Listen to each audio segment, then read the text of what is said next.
Hello everyone, this is A. Pradhap, Assistant Professor of English, St.Joseph College of Arts and Science, Autonomous, Cuddalore.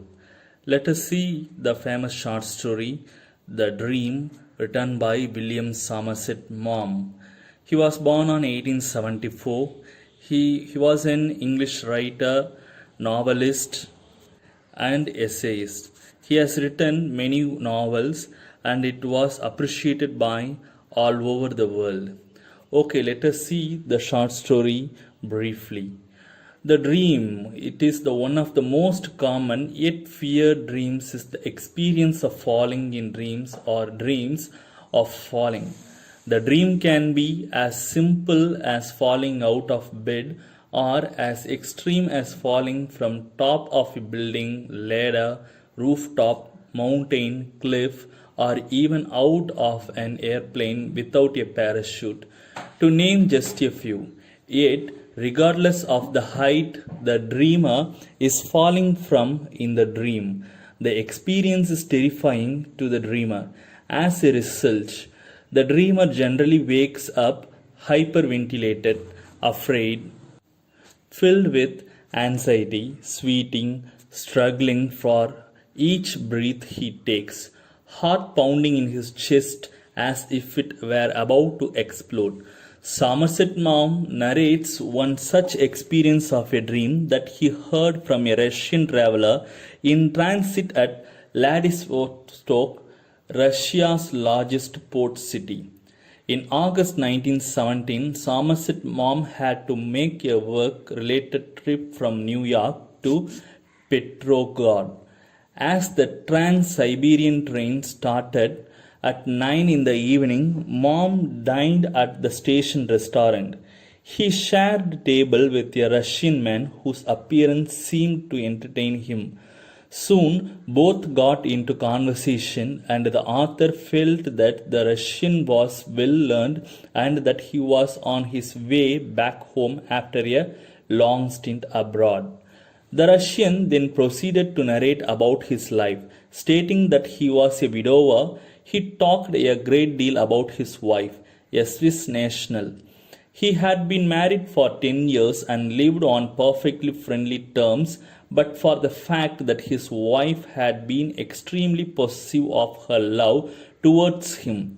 She was small and thin, and she had a bad complexion.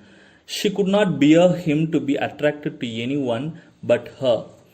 Hence she was jealous not only of the women he knew, but of his friends, his cat, and his books too. On one occasion she had even given off his coat because he had liked it so well. The Russian said that he was puzzled whether it was passionate love or passionate hate that she had for him. One night, the Russian continued, he was awakened by a piercing scream from his wife. When he asked her the matter, she said that she had a fearful nightmare in which she had dreamt that he was trying to kill her by throwing her over the balusters from the 6th floor to the bottom. After the dream, the wife was visibly very shaken, though the Russian did his best to pacify her. The dream dwelt in her mind. She was made to think that he hated her and would gladly be rid of her. And at some time or the other it had occurred to her that he was even capable of murdering her. The Russian confessed that even though he had fancied once in a while that his wife might run away with a lover, or that he would die a painless death, never had the idea come to him that he might deliberately rid himself of a burden. Hence, the dream started to have an extraordinary impression on both of them, but the Russian admitted that he couldn't help looking over the balusters and reflect how easy it would be to do what his wife had dreamed. The balusters were dangerously low. A few months later, one night, his wife woke him up trembling. She had the dream again. She burst into tears and asked him if he hated her. At last she went to sleep again. Now the Russian lay awake It seemed to him that she was falling down the well of the stairs. He was shivering as this thought passed his mind. The Russian stopped his story at this point with bits of sweat on his forehead. Mom was listening thus far in rapt attention.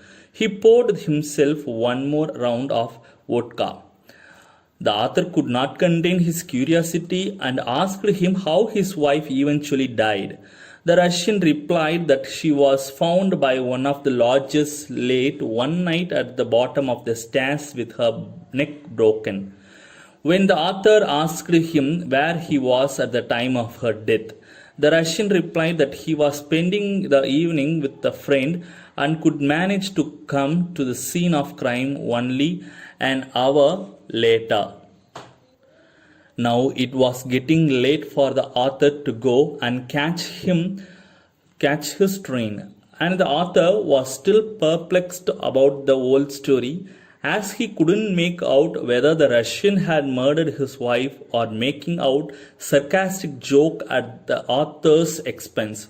Whatever be the motive of the Russian in narrating his story, an interpretation of short story from a psychoanalytical viewpoint has a lot of symbolism attached to it.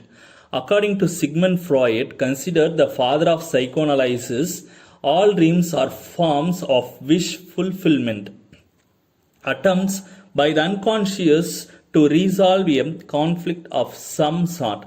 As much the dreams of falling may signify insecurity in a marriage, relationship, family dynamic, career, workplace, and finances, as in the case with this short story where the wife is possessive about her husband at all times due to a physical inferiority that she thought she possessed, namely a bad complexion.